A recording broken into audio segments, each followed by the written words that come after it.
Today we're disappointed by the sentence imposed by the court. As we established during the hearing that we conducted, the opacity levels from the emissions from Tonawanda Coke smokestack exceeded those required by law.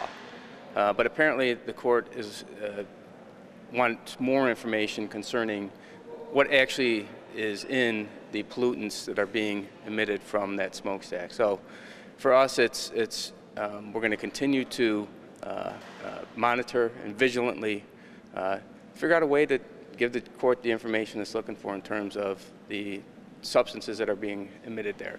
I will say this, they weren't baking cookies there. The production of Coke and Coke oven gas contains numerous carcinogens, neurological contaminants, and other chemicals which can cause harm to humans. So while we're disappointed, we'll abide by the court's sentencing.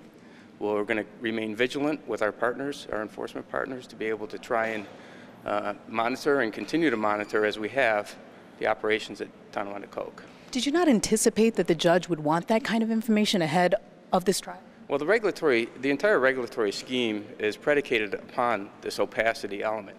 I mean, as I indicated, we did establish that the opacity far exceeded the 20% limit set by the regulations. What we also know is the processes which were occurring at Tonawanda Coke were the production of Coke.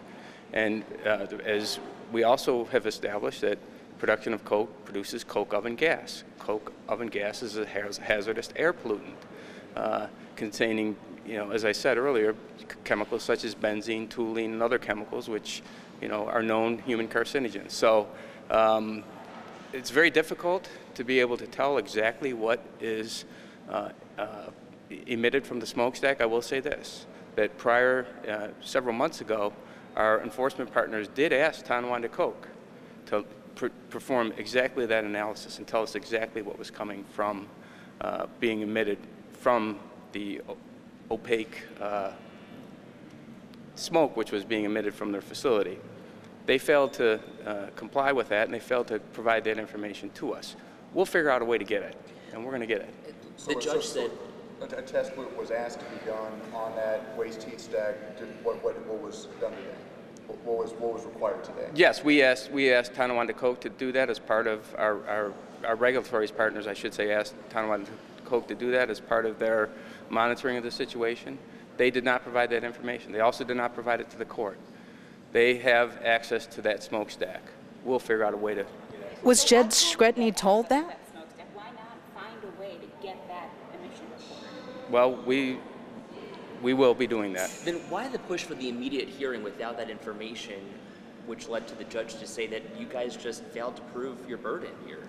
Well, I don't think he said he found that a violation had been proven, and the violation was the failure to meet the opacity requirements under regulation.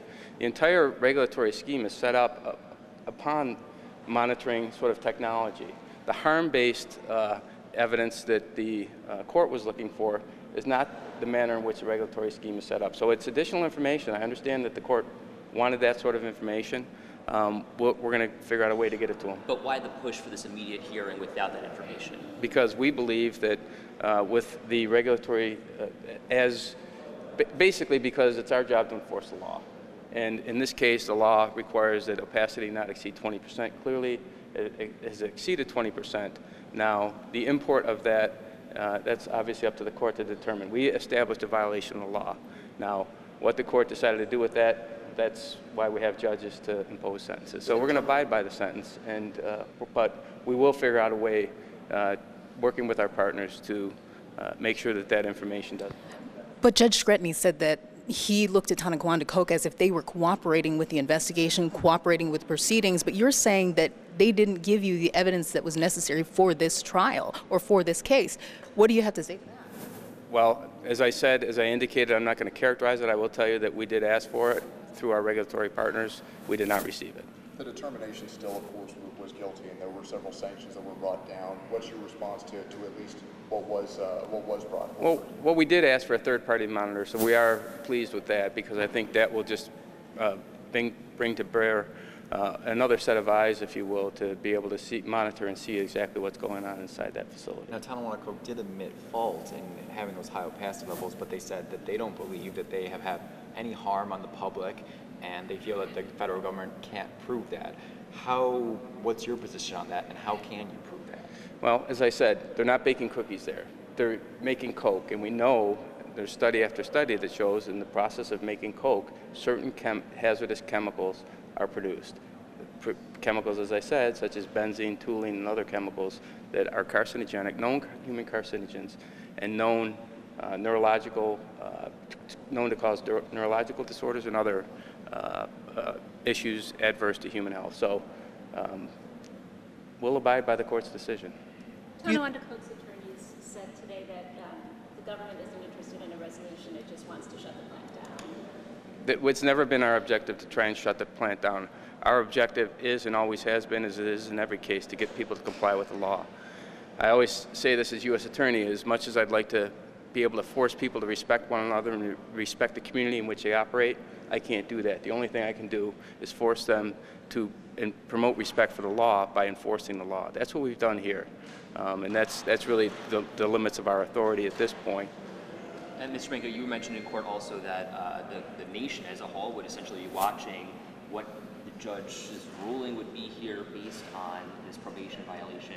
How do you think the nation views this?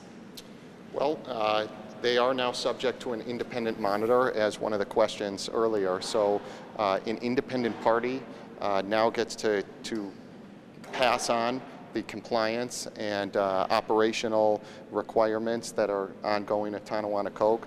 As the U.S. Attorney said, we're disappointed in the outcome. We are here to enforce the law.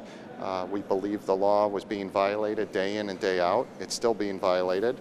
The court wanted more data that was not available presently, but as the U.S. Attorney said, we'll get that data, and at some point it will be presented to the court, and the court can make whatever determinations based on that data that it wants to make.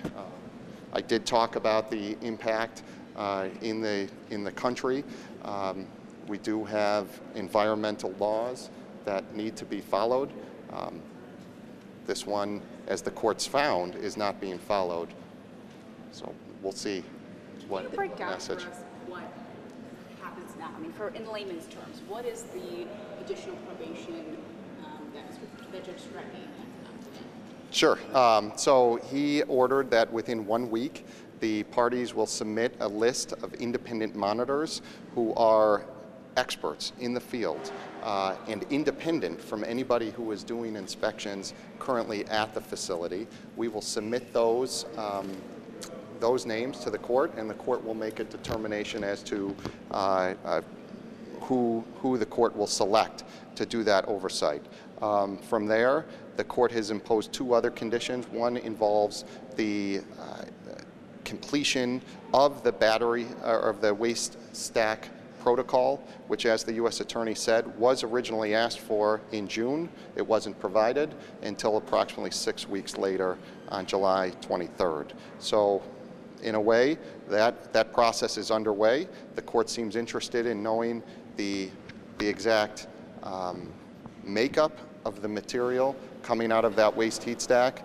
In court, the government tried to make the point that the community is being harmed by having to see black billowing smoke coming from the smokestack, but we'll get that information for the court. There appeared to be some confusion about when they needed to have their repairs done. Did you clear that up or figure out what the DEC plans to do or needed them to do? Well, the DEC is also requiring a battery repair plan and battery work to be done to fix the emissions that we found during and was presented to the court, which included the raw coke oven gas coming out into the atmosphere. That, I understand, is underway and is still going on. So that will continue. And in addition to that, we now have the waste heat stack protocol that is going to be undertaken. But that's definitely starting after the repairs are completed. It's that was what the judge had ordered. If the DEC chooses to accelerate that timetable, that's up to the DEC.